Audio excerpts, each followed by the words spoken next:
Well, welcome to patient assessment. This is going to be your medical assessment. Now, one of the things you may notice is we're in the bay of a fire department. Patient's up here on a table. We've got the doors open. You may hear some birds. You may hear some sirens or even cars that go by. And you may think that this is a distraction. One of the things that we decided to do for this scenario is really put ourselves in a position where you're hearing these distractions. You know, as you do a patient assessment, one of the things that you're going to notice is this is real life. This is real world.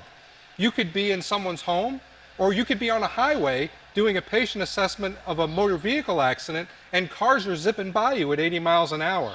So as you're hearing these noises and in this environment and all these distractions, just know you're going to have to learn to work within these distractions. One of the most important skills that you have is your patient assessment skill. Because from there, that's where you're going to get your working diagnosis from. That's where you're going to determine your treatment and management of the patient. So a solid patient assessment and a solid trauma assessment is going to be able to give you the knowledge necessary to determine the treatment and management of that patient. So if we think about our detailed patient assessment, one of the things that I really want you to kind of think about is what's going on with the patient before you actually put your hands on the patient. So as you get in your ambulance and you're going to the call, you kind of have an understanding of what that chief complaint is going to be. We're going to a 58-year-old male who's been lightheaded. He's out in the field. So if it's a hot day, maybe he's been working in the field. So you've now got to start to use your deductive skills to make the determination of what could be happening with that patient.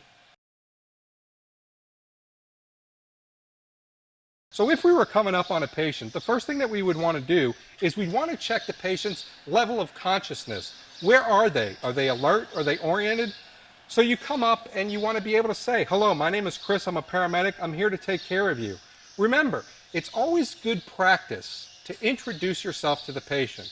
Hi, my name is Chris, I'm an EMT, I'm here to take care of you today. Is that okay? Or even extend your hand to shake their hand. Now remember, consent is a very, very important process when it comes to patient assessment. We can't put our hands on somebody just because they called 911. They've got to be able to give you consent. So when I say, hi, my name is Chris, I'm a paramedic, I'm an EMT, I'm here to take care of you, and they shake your hand, they're giving you consent. So think about that. As we come up to the patient, we want to be able to give them a little jostle and say, hey, are you okay, you okay? Now, they may be alert, they may see you coming, but it's always good to check that level of consciousness. Hi, my name is Chris, I'm a paramedic, I'm here to take care of you. What seems to be going on today? It's very important that you address any life threats at this component. If the patient doesn't have a patent airway, if they're not breathing properly, you do not have a viable patient. And what you need to do is you need to be able to fix that threat. So we're going to determine that the patient has a patent airway and that they're able to breathe okay and that they're talking to us. So we went ahead and said, introduced ourselves, my name is Chris and I'm here to take care of you. They're Mr. Jones, and they felt a little lightheaded today as they were in the field. So we have them laying down. So the next thing that you want to do is you want to be able to check their breathing. You want to be able to look, listen, and feel. The way you do that is you take your cheek and you put your cheek down to the patient's mouth. You want to feel their ventilations on your cheek. Then you want to look to see if there's good rise and fall of the chest. You want to listen for any breath sounds that are coming as well. The next thing we want to do is we want to assess their circulation. So we could do that a couple ways. Go ahead and use their carotid artery. The way you do that is where the ear comes down to the neck and then bring your fingers forward until it stops naturally. And what you're going to do is you're going to get a stop right on the carotid artery. And you're going to be able to feel if there is a circulation. The other thing that I would do is I would pick a radial artery or a pulse, and I would go ahead and check to make sure that there are corresponding pulses in both hands as well.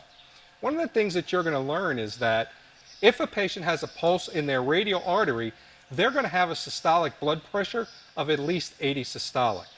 If they have a carotid pulse, they have a systolic blood pressure of at least 60 systolic.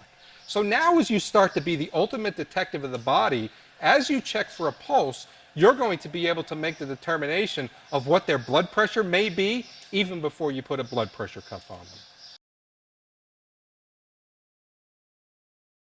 We need to find out what's going on with this patient, right? So what we know from our dispatch information, we have a 58-year-old male who was out in the field and he feels a little lightheaded. So we're going to go ahead and talk to them. We're going to find out, sir, when did this happen? So what you want to be able to do is use your appropriate questioning techniques at this point. This is your OPQRST questions. O stands for onset. Sir, when did this happen? Well, I was out in the field and I felt this about 20 minutes ago. I started to get a little lightheaded and I really didn't know what was going on. Okay? P, what provoked this to happening? Well, what were you doing when you started to feel this lightheadedness? Well, I was out mowing the lawn.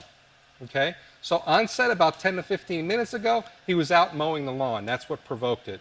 So the next thing to do is to check for quality. Q, on a scale of 1 to 10, 10 being the worst you've ever felt, how does this rate in your quality? So have you been this lightheaded before? Is this the worst, which is a 10, or the least, which is 1? R is radiation. Does your lightheadedness go anywhere? Do you feel it in your stomach? Do you feel it in your jaw? Do you feel it in your arms? You're getting a little tingling. So now what we're trying to make the determination is, are you lightheaded because of dehydration? Or could this be a little something that may be cardiac related? Could be respiratory related? You know, if you're lightheaded, are you going to feel pain or discomfort in your arms or in your jaw? Things to consider. S is severity. Severity is you want to know on a scale of 1 to 10 where this rates in the patient's feeling. Have you ever been lightheaded before? Well, you know, as a matter of fact, I've been lightheaded before. Well, on a scale of 1 to 10, 10 being the worst you've ever had, where does this relate? So that's going to be, well, I'm a 5. So it's not really at the top end, it's not really at the bottom end. And then finally, T is again time. You want to say, again, you've asked the onset was 15, 20 minutes ago, but you want to be able to go back to time now and say, so the total time that we're talking about was 15 or 20 minutes before you called us, and now we've been here about 10 minutes, so we're talking about a total of 25 minutes where you've now been lightheaded. So now I just want to kind of recap where we are. We've kind of come on scene. We've kind of checked the patient's level of consciousness. We know that they're alert. We've checked their ABCs. We've checked their airway, their breathing, and their circulation. We know that they have a patent airway. We know that they're breathing adequately. And we know that they have good circulation. We've went ahead and questioned the patient as to why they're having the challenge that they had and what made them call EMS today. So now what we want to do is we want to be able to begin a good patient assessment. And this is where it really starts for us to get that understanding of what's happening in and around the body. So one of the things about the medical assessment is you don't have to really assess the whole body as you go through a patient who is complaining of knee pain. But what we're going to do for the purpose of this video is I'm going to do a step-by-step breakdown of how you would assess each part of the body. So if somebody is complaining of head pain or knee pain, you're going to know what to look for around the leg, or you're going to know what to look for around the head. So we're going to kind of take this step by step and talk about each body part.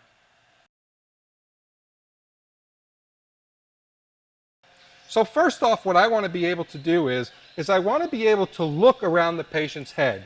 And I want to be able to make the determination, is there anything that I see that could have caused them to be lightheaded? Now remember, one of the things to think about is the patient is calling and they're saying that they're lightheaded. So is this lightheaded because they're dehydrated? Is this lightheaded because they've just been out in the sun all day? Or have they fallen and they've hit their head and they're waking up not realizing that that's why they're lightheaded? So one of the things that I want to do first is I kind of want to look around the head in a general area to see if I notice any DCAP BTLS symptoms. DCAP BTLS is an acronym. It stands for deformities, contusions, abrasions, punctures, burns, tenderness, lacerations, swelling. So what's really important here is somebody has a medical problem that is related to the head, you've got to kind of look at it and say, well, what's going on here? Sometimes tenderness is there, but you're not able to see it. So one of the things that you want to look for is, as you examine the head, you want to look at it first to see if it looks normal. You're going to be able to see if there's any deformities. You're going to be able to see if there's any contusions, abrasions, punctures. And that's one of the things that you really need to concentrate on. Once you look at the head and you say that it looks normal and everything's okay, now's your time to take your hands and actually palpate the head to see if you feel any abnormalities. The way that we would do that is, with our gloved hands, we want to be able just to feel the head and make sure that it's intact. And it may sound silly, but if you've ever been able to touch a head that has a depression, or maybe that has a break or a crack, you can really feel the difference. So as I say, just touch the head and make sure that it feels normal, I think you can understand what that means. The next thing that you want to be able to do is kind of palpate the forehead. Again, what you're feeling for is any depressions. You want to see if there's any tenderness, if the patient moves as you touch them.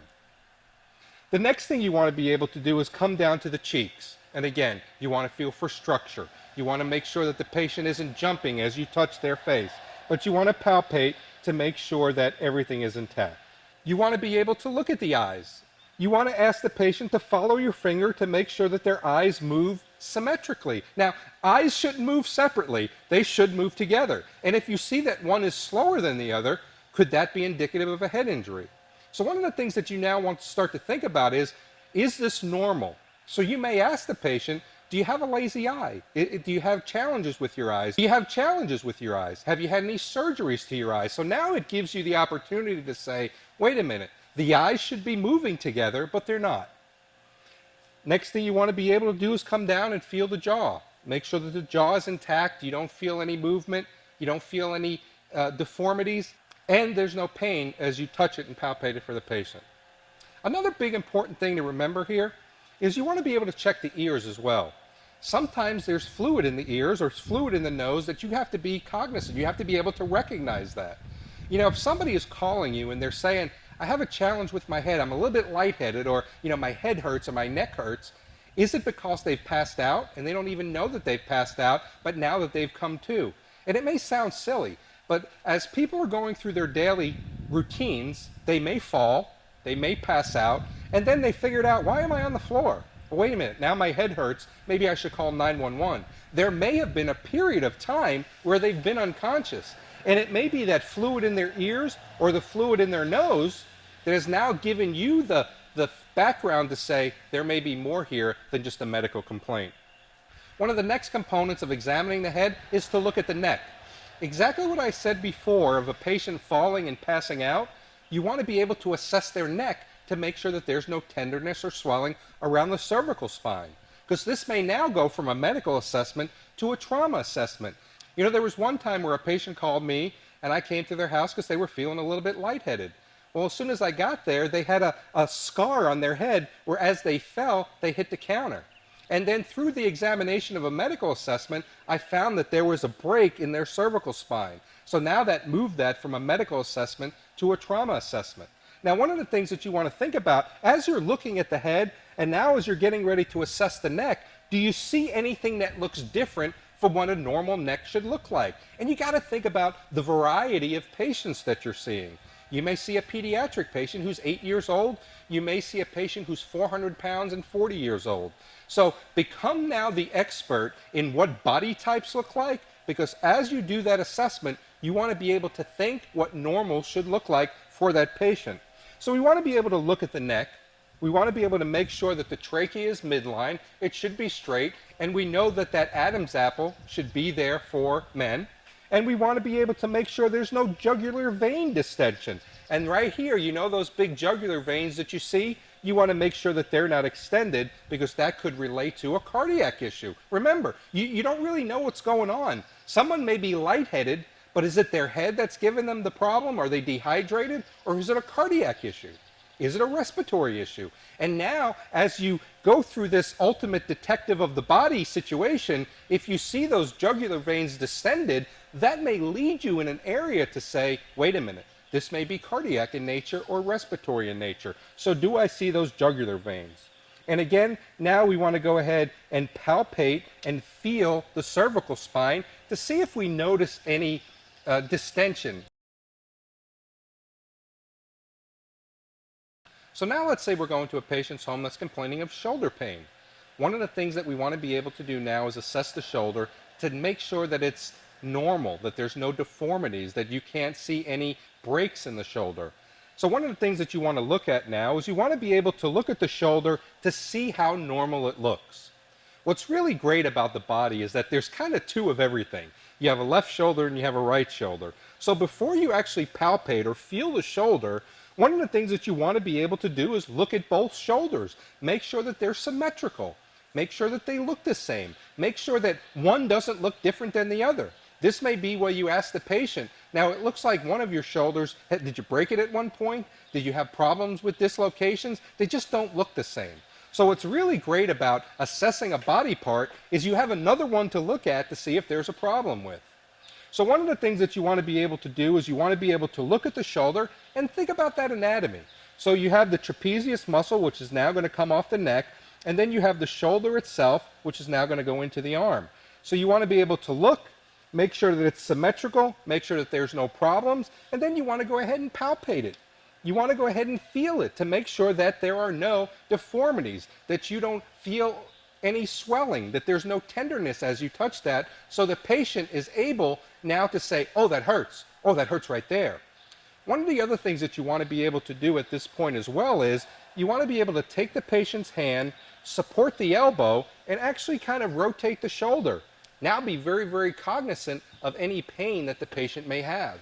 Now it may not be painful as the patient's arm is around their sides, but as you now start to lift their shoulder and manipulate their arm, there may be a point where pain and tenderness comes in, and what you want to be able to do is not put the patient in as much pain as you can, but just to make an examination of where that pain begins.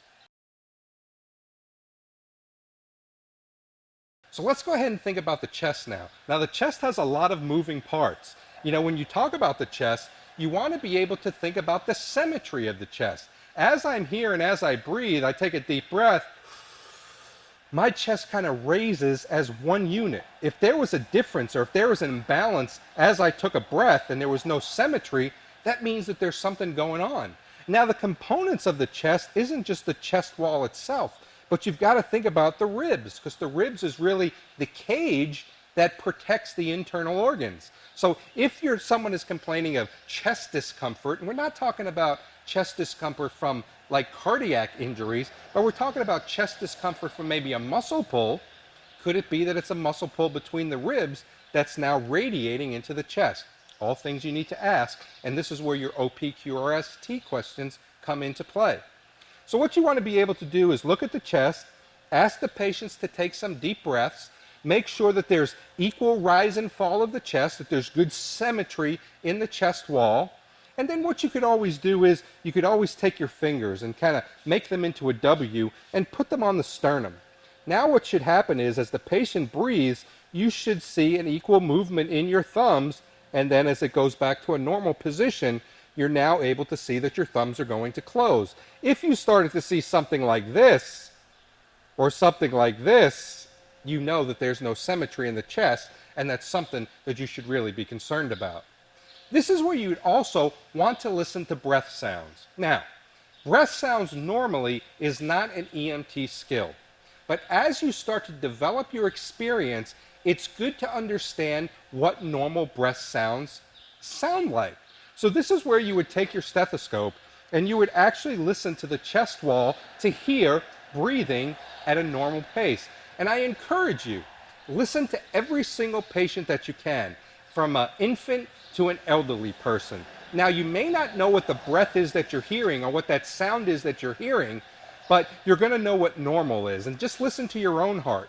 One of the things I used to do as a best practice was as my daughter was growing up and she'd fall asleep on my chest, I would actually listen to her lung sounds, so I knew that when I took care of a pediatric patient, what a normal pediatric lung sound should sound like.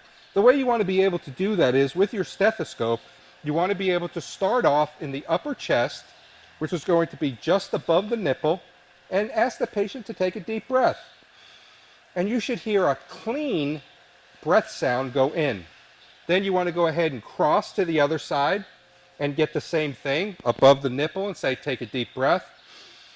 You could hear that clean movement of breath. Then you want to go to the side of the patient, which is just going to be the outside of the nipple, which is going to be here on me. It's just going to be here on our patient. Again, take that deep breath for some clean breath sound, and then you want to repeat it on the other side. Now, as part of your patient assessment, as you talk to the physician, you're able to say, it sounds like the patient has normal breath sounds bilaterally. And if you're getting good chest rise and fall, that's going to let you think that they've got they've got no real problems with their chest and that they're going to be breathing okay. So let's say we get that call for an abdominal pain. This is probably going to be one that you get a lot. When we talk about people who call EMS, a lot of times it's for abdominal pain, it's for nausea and vomiting. And we really have to kind of figure out what's going on here. This is where a good patient history is going to come into play. Now what were you doing before this happened? You know, a lot of times on the weekends, the Saturdays and the Sundays, especially with the younger crowd, you're going to get a lot of nausea and vomiting. Come to find out, they were out the night before and maybe had a little bit too much to drink. But it's still something that you've got to assess. You can't make tunnel vision part of your patient assessment. You really have to be able to make certain that you're doing a full assessment of the abdomen, as well as looking at that patient history to make the determination to say, this is what I really think the problem is. So again, as we've done in those other body parts, what you want to be able to do is visualize the abdomen. Then you want to be able to palpate the abdomen. How you do that is with your gloved hand, one on top of the other, and you just kind of push in on the patient's abdomen. Now what you're feeling for is is the abdomen normal? Does it feel soft? You know what your abdomen feels like. You've touched abdomens before. But the other thing that you want to think about is it rigid? Is it tight? Does it feel like there's something in there other than air, other than food? So is it kind of soft to the touch? So the next thing you want to do is you want to look at the patient as you're doing that as well to see if they grimace as you're pushing in on their abdomen. Then now you move to the lower quadrant of the abdomen. You come back to the upper quadrant of the other side of the abdomen, the lower quadrant as well. If a patient complains that they're having discomfort in a specific quadrant of their abdomen, you want to be able to palpate that last. So if somebody comes and says, you know what, I'm feeling a little pain in my lower right abdomen, kind of where the appendix is, you want to touch that last to make sure that there's no pain anywhere else. If you go right there and you put them in pain, will pain radiate to the other areas of the abdomen? And now you've got a question, is it just that pain from the right side that they may be feeling? Let's go ahead and talk about the extremities. And this is something, again, that you've got to really kind of pay special attention to, because there's a lot of moving parts in the arm. You got the shoulders, you got the elbows, you got the wrists. A lot of people now, as they get into their early 50s and so on, they start to now feel that arthritis, and they'll start to think like they may have a break in their fingers. So it's something that you really have to look at. So when you spend the time to assess an extremity, whether it's an arm or a leg, you want to be able to do that bilaterally as well. And as I mentioned in other parts of this video, is that you're lucky that you have two arms that you're able to assess that there's normalcy between those arms.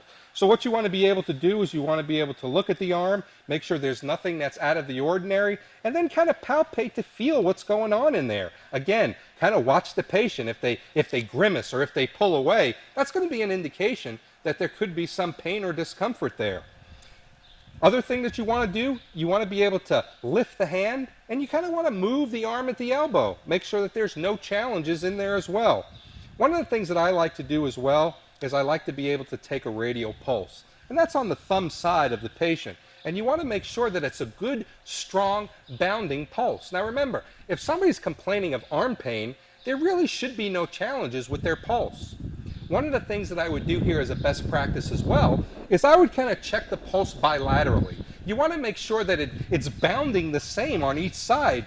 Now, what if you have a strong bounding pulse on the non-affected side, but on the affected side you have a weak and thready pulse and someone's complaining of shoulder pain? That may be indicative of dislocation and something you really have to be cognizant of. Another thing that I would think about as you assess the arm is you want to go ahead and look at the nail beds. And if you look at your nail beds, they should be very pink.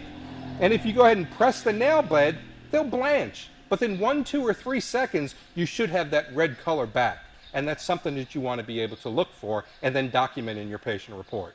So now we want to think about the lower extremities, and we want to be able to assess the lower extremities, again, to make sure that there's no challenges with them. I got to tell you, there are some times that we hurt our lower extremities that we can be in pain for a long time. Recently, I had an ankle injury, and this was in the fall, and it took me 10 months to rehab from that ankle injury, which is a really long time. It would have been better if I broke my ankle and I would have been out of the cast in 6 weeks. But some of the things that you now have to think about when it comes to the lower extremities is it's carrying the load of the patient. So this is where your patient assessment history comes into play. Because if you're going to ask me, why does my foot hurt? And then you ascertain that I sprained my ankle, had a severe sprain 10 months ago, is it something that I've hurt again? This is where your patient assessment skills really come into play. Again, if you're going to head and look at the extremities, you have 2 legs, you want to make sure that they look the same. You want to make sure that there's no deformities, no contusions, abrasions, and punctures. And you want to be able to feel to make sure that they both feel the same. And this is what's great about doing your patient assessment is just because you've got a bad left knee doesn't mean you have a bad right knee. And it's going to give you the opportunity to look at the patient and to determine what normal is for them and then determine if there's a challenge with their lower extremities. Now, feet are very, very easy to break. And a lot of times we break bones in our foot and we don't really know it. How many times have you stubbed your foot on a piece of furniture in your home walking to the restroom at 3 o'clock in the morning? Well, one of the things that you now want to think about is that toe broken? And I've had people that have called me a couple days later to say, I think I've broken my 2 toes because the other night when I was going to the restroom, I banged it into the dresser or whatever it was. So what you want to be able to do now is you want to be able to assess the pulse. And the pedal pulse is a little bit challenging to find. So as you go through your patient assessment, try to find it on yourself. If you're practicing with a partner, try to find it on your partner. And kind of feel that pulse and make sure that it's strong and make sure that it's bounding, and then find the other one on the other side and make sure that you have a good bilateral feel. And then you want to go ahead again, like you did with the fingers, and you want to go ahead and press the toes and make sure that there are no challenges with the circulation in the toes. If you want to press the nail bed to make sure that it blanches 1, 2, 3, you should have the color back. Those are things that you want to do. If someone is complaining of specific toe pain, those are the last toes that you touch, just to make sure that you don't radiate the pain as you're feeling the good toes. So as I mentioned earlier, we've got our patient up here on a table. So when you think about your patient assessment, you really could be doing it in any place. So really you now have to start to think about how do you put yourself into different situations where you're able to do those skills. As I prepare for some of my advanced skills, say airway, I wanted to put myself in different situations where if I was able to do an airway upside down or if I needed to start an IV backwards, I was able to do that. So when you think about mastering your skill, put yourself in a situation where you're on a table, you're on the floor, you're doing it in the back seat of a car. This way it's going to give you that comfort that you're going to be able to do your skill in whatever situation possible.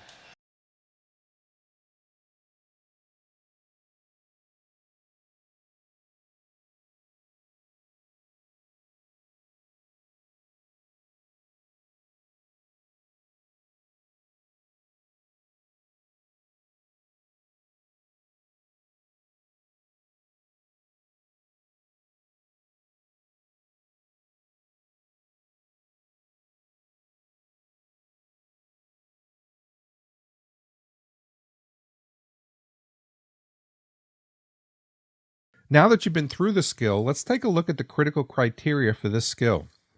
When you're participating in a skill evaluation, you will be given points for each of the steps of the skill that you complete. Note that failure to adequately complete any one of the critical criteria will cause you to fail that particular skill examination, regardless of your overall points scored. Go ahead and take out your National Registry skill sheet and follow along with me. Here's the critical criteria for this skill.